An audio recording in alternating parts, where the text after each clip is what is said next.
Learning geopolitical sensitivity या importance of India. ठीक है, ये 5वां पॉइंट जरूर आएगा और 5वें नंबर पर ही आएगा, बाकी को आप चेंज करना चाहो किसी भी सीक्वेंस पर। Don't lose the track. We are learning geopolitical importance of Indian Ocean. एक हिस्टोरिकल बैकग्राउंड क्रिएट करा, उसको बाद में रिपीट करते हैं। What makes Indian Ocean geopolitically sensitive? Indian Ocean is geopolitically sensitive because of trade route। तो भाई trade route का क्या लॉजिक? ट्रेड रूट का लॉजिक आज की डेट में Suez Canal route is considered to be the second dominant trade route of the world, and Strait of Malacca जो कि ट्रांस पैसिफिक रूट का हिस्सा है is the third major trading route of the world. Indian ocean is providing on the link with the two major trading routes of the world। Minor को add करोगे तो cap of Good hope भी add हो गया। Major की बात करें, thus accounting for more than half of global container traffic movement। ये तो आ गया इधर। तो he who controls rimland will be controlling the world। उसी को थोड़ा सप्लीमेंट कर दो, he who control Indian Ocean will have a dominating control in the global trade। So we are accounting for, we Indian Ocean because of our location is accounting for half of, more than half of global container movement। खाली यहां पर लिखकर छोड़ दोगे तो काम नहीं बनेगा, आएगा चोक पॉइंट्स। आप सबने पायरेट्स थ्रेट के बारे में सुना और पढ़ा है। पायरेसी एक बड़ा कॉमनली यूज टर्म है जिसको हम अपने दिमाग में क्या सोचते हैं, कुछ चोरी हो जाना। But when it comes on to the merchant vessels and the approach of pirates threat, तो official definition of piracy goes as, बहुत ध्यान से सुनना, official definition of piracy goes as any point, any reason that the merchant vessel is halted, is diverted, is been, or the cargo have been deloaded by any unauthorized person or people or vessel will be called piracy। Piracy का हमेशा मतलब नहीं है कि आप उसमें से कुछ निकाल लो। पायरेसी का मतलब है आप उसकी अनइंटरप्टेड मूवमेंट को भी मैनिपुलेट करो। 1974 में जब लॉज ऑफ सीज डेवलप हुए, थोड़ा सा एक डेविएटिव एग्जांपल दे रहे हैं, ध्यान से सुनना। स्वेज कनाल हम सब जानते हैं। स्वेज कनाल का जो लोकेशन है वो इजिप्शियन टेरिटरी में है, मतलब इजिप्ट के हाथ में है कि वो आराम से होल्ड कर दे कि इस कंट्री का वेसल हम पास नहीं होने देंगे। Suez Canal is the second dominant trade route of the world। तो 1974 में the laws of seas gave such route which is traversing via the territorial stretch of a given country as innocent passage, कि भाई merchant vessels को आपने by default transit देना है। आपका कोई भी इक्वेशन हो उस कंट्री के साथ, आप अपना टैक्स लेवी करो, you have got the entitlement to take the tax, you collect it, but you will let that merchant vessel navigate. Innocent passage, क्योंकि innocent passage was not that impossible, इसलिए 1985 में जब amendment किया तो innocent passage को नाम दे दिया transit passage. मतलब किसी भी कंट्री को in the internationally recommended transit corridor, चाहे वो आपके टेरिटरी से होकर गुजर रहा है, टेरिटरी से होकर गुजर रहा है तो आपको बेनिफिट तो मिल ही रहा है, you are living taxes on it, you can not hold any merchant vessel. आपका कोई भी जियोपॉलिटिकल रिलेशन उस कंट्री के साथ हो, आप उस मर्चेंट वेसल को रोकेंगे नहीं। Why it is important? For the seamless movement of the goods, commodities, to facilitate the global economy run. अब आप खुद सोच कर देखें कि अगर पायरेसी का मतलब होल्टिंग द मर्चेंट वेसल हो, तो एक कोई I as an individual who is dependent on the imported raw material to produce my any good और सर्विस, हमने अपना इक्वेशन ही कुछ ऐसे बना रखा है ना कि वेस्ट वर्ल्ड से मेरा रॉ मटेरियल आएगा, it will take some 5-6 months to reach me, तो मेरे पास इतना रॉ मटेरियल होना चाहिए कि 6 महीने तक मेरा काम चले। अगर पायरेट्स ने होल्ड कर दिया किसी मर्चेंट वेसल को, is it not going to influence me as a economic individual, company, country? पूरा वर्ल्ड उससे इकोनॉमिक जर्क फील करेगा। तो piracy is about holding, it's about diverting, is about boarding, is about deloading, any of the substances by unauthorized individual or vessel. Of Asia is required. फटाफट open करो, सब लोग map of Asia open करिए.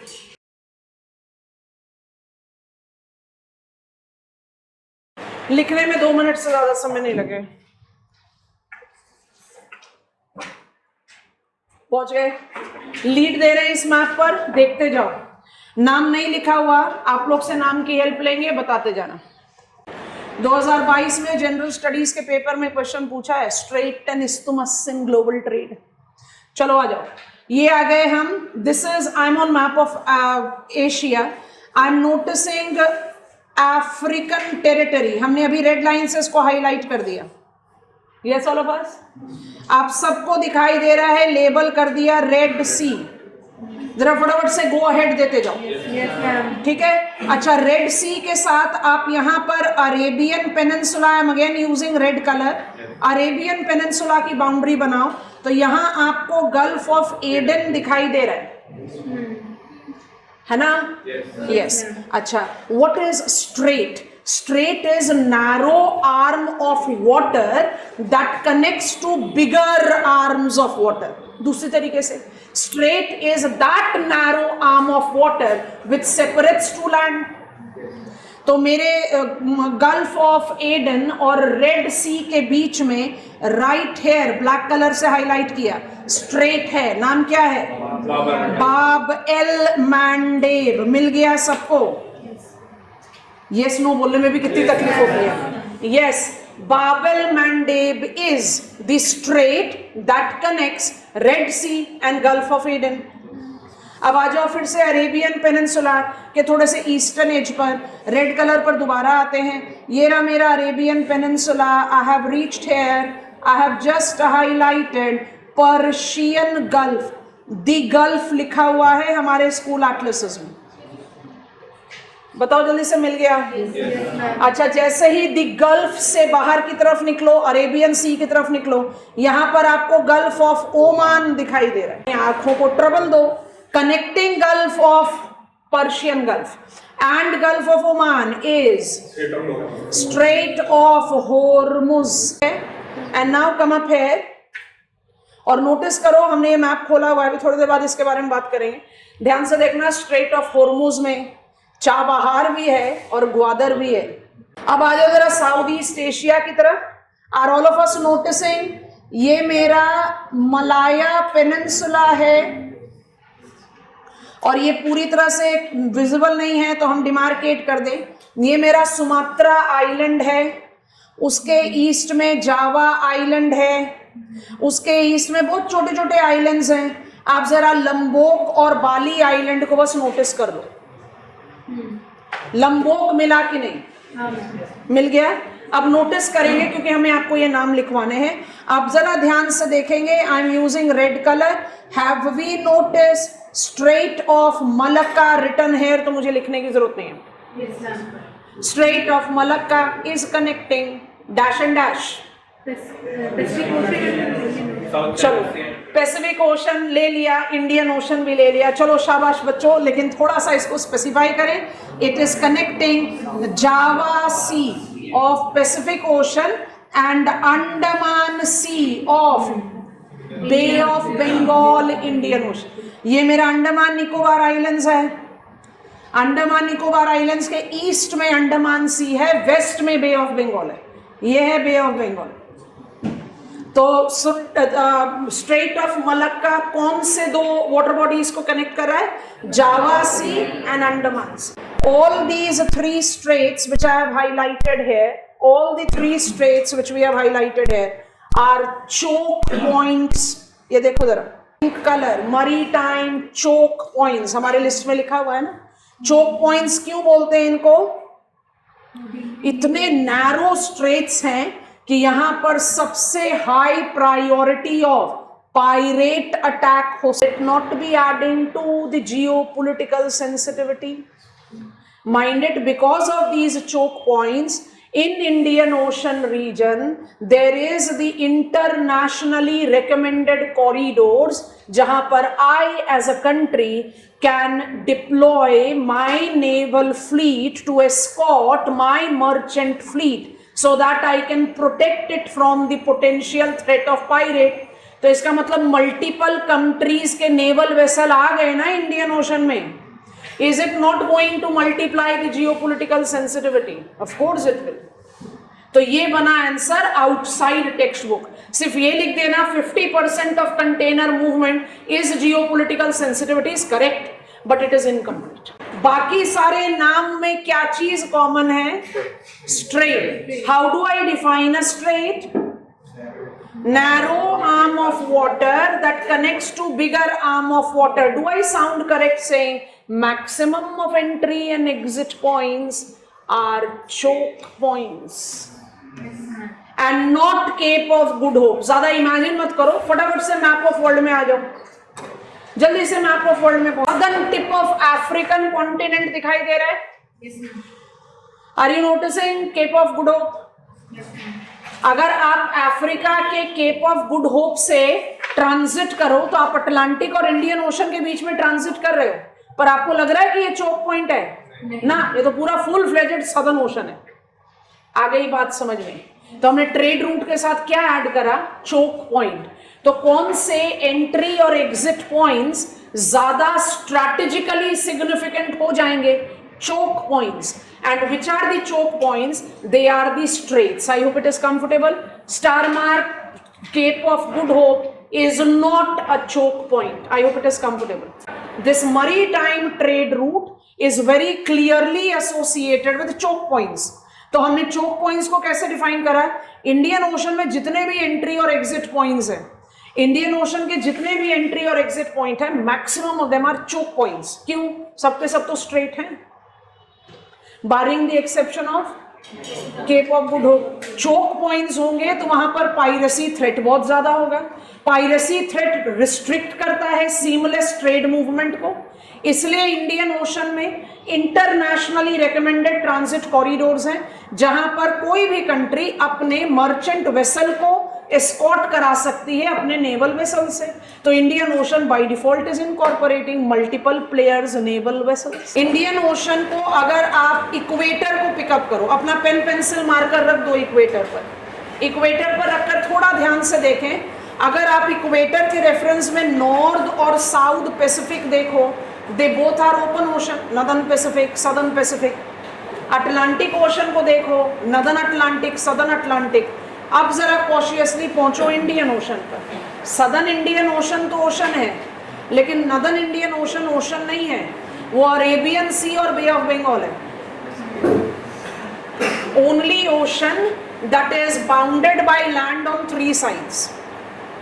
तो आपको ये notice करना है. अभी आपको IORA decode,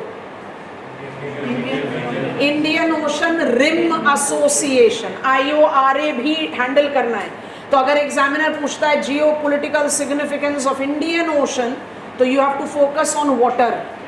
Indian Ocean rim, तो you have to talk about water and land front. तो लैंड क्या क्या बना, मैप आपके सामने है.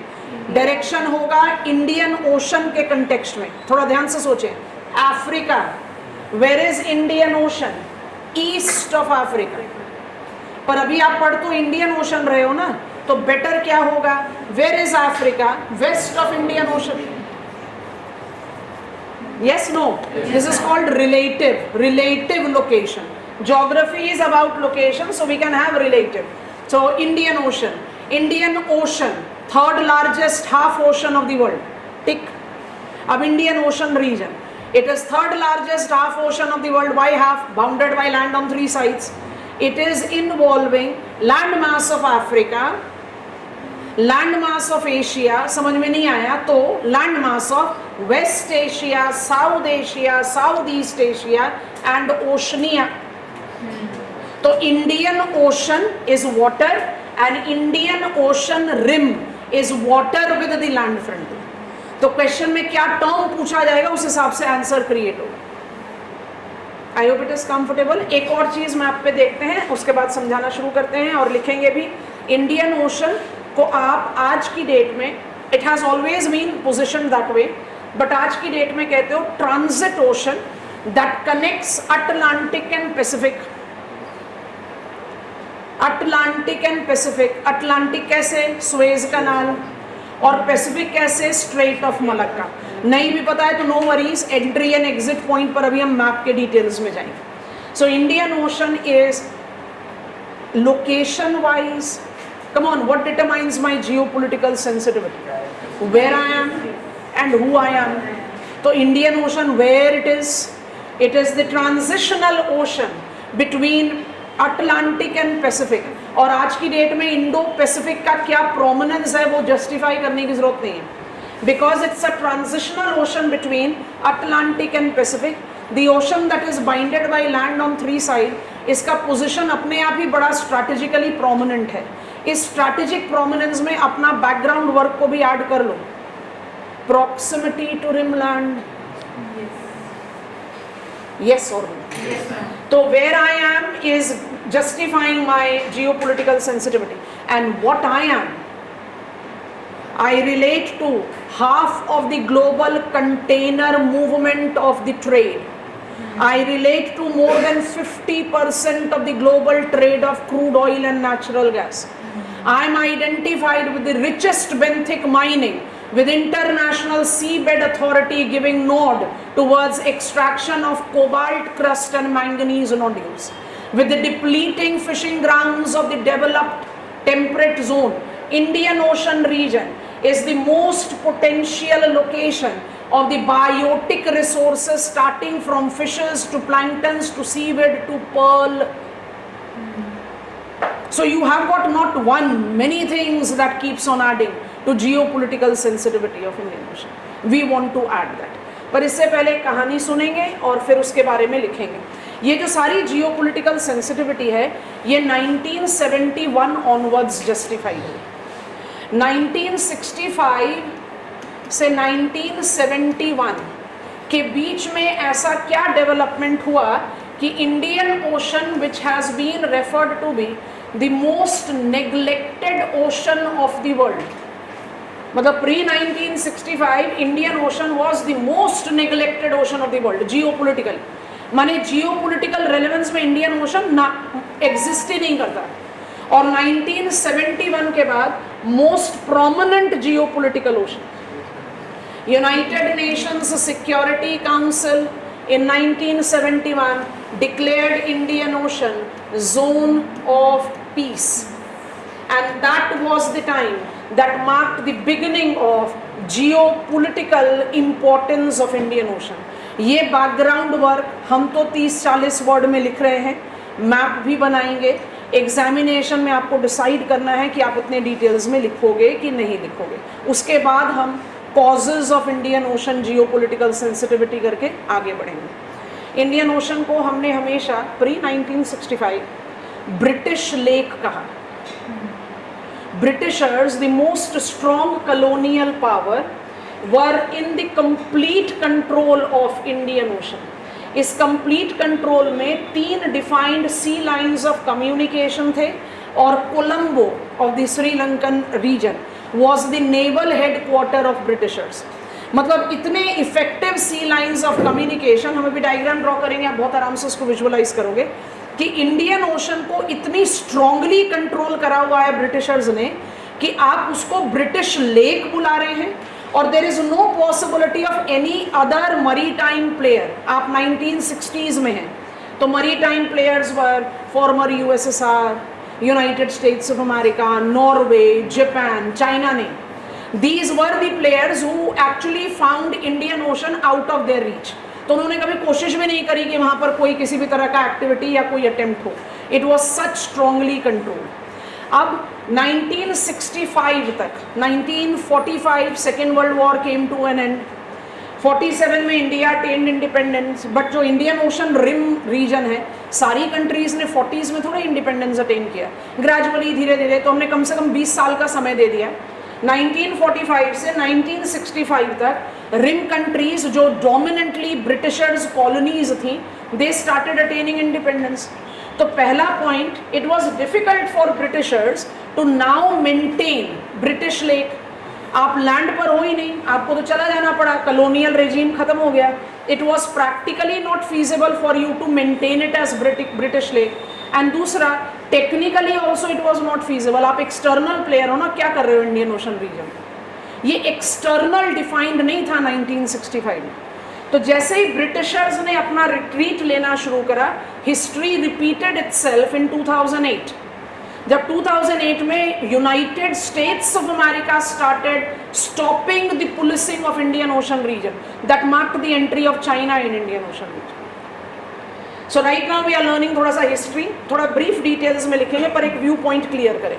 तो जब ब्रिटिशर्स रिट्रीट कर गए, रिट्रीट करना शुरू करने लगे, इंडिया लाइक कंट्री, आपने स्टेट्स रीऑर्गेनाइजेशन पढ़ा, आपको पता है कि कंसोलिडेशन हमने टेक्निकली 1950 में कर लिया था, part A, part B, part C. लेकिन जो लिंग्विस्टिक रीऑर्गेनाइजेशन का डिमांड था, उसको करते करते करते करते 1966 लग गया। मतलब we were struggling with our land affair.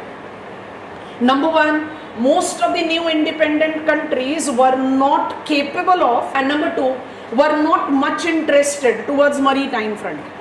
तो ब्रिटिशर्स का रिट्रीट हुआ, एक जियोपॉलिटिकल वैक्यूम क्रिएट हुआ। उस वैक्यूम ने जितने मेजर मरीटाइम प्लेयर्स हैं सबकी एंट्री अलाउ करी यहाँ पर। मतलब there was a sort of a rush that evolved in Indian ocean region कि आप अपना सबमरीन, अपने मर्चेंट नेवल वेसल्स को डिप्लॉय करें in Indian ocean region. And this rush actually created the ripples that was being felt by countries like India। India का example लेके समझो, मेरे पास कैपेसिटी नहीं है, I have not developed that level of navy to counter balance the control that Britishers had on Indian ocean. But the things which are developing right now in Indian ocean is surely going to challenge very hard earned independence in long run। We have to do something, and to do that something, RIM countries requested UN Security Council for taking this step। UN Security Council immediately 71 declared Indian Ocean zone of peace। उसका मतलब क्या? Immediate halting, कोई आगे naval fleet या submarine install नहीं होगा Indian ocean में। And second, time bound manner retreat of all the external players. तो कैसे डिसाइड करोगे कि कौन इंटरनल है कौन एक्सटर्नल है?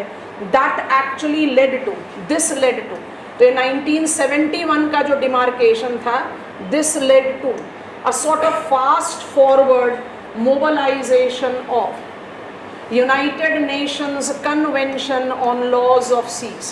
The first notification and its implementation was 1974-75 कि ये टेरिटोरियल वाटर है 12 nautical miles from the appropriate baseline। and there are difference, 84-85 में थोड़ा अमेंडमेंट हुआ, we are not going there, कि डिमार्केट करो कि वाटर में भी किसका क्या पॉलिटिकल ज्यूरिसडिक्शन है, ताकि कौन से एक्सटर्नल प्लेयर्स हैं उनको बाहर निकाला जाए। इंडियन लैंड मास का support low political map of world में, स्लोली ट्रैवल करो साउथ की तरफ। Have you reached Diego Garcia bracket British Indian Ocean territory, BIOT? पहुंच गए ना सब लोग? देखो हमने यहाँ पर लिख दिया, क्योंकि मैप में चेगोस लिखा हुआ नहीं है इसलिए हमने BIOT का रेफरेंस ले लिया। What is archipelago? Archipelago is group of islands. तो जो BIOT लिखा हुआ है ना, that is British Indian Ocean Territory which is synonymous to Chagos archipelago, group of islands. उसका एक आइलैंड है जिसका नाम है डिएगो गार्सिया, जो आपके मैप में लेबल्ड है। Diego Garcia is United States of America now. तो आप डिएगो गार्सिया का रेफरेंस जरूर लीजिए।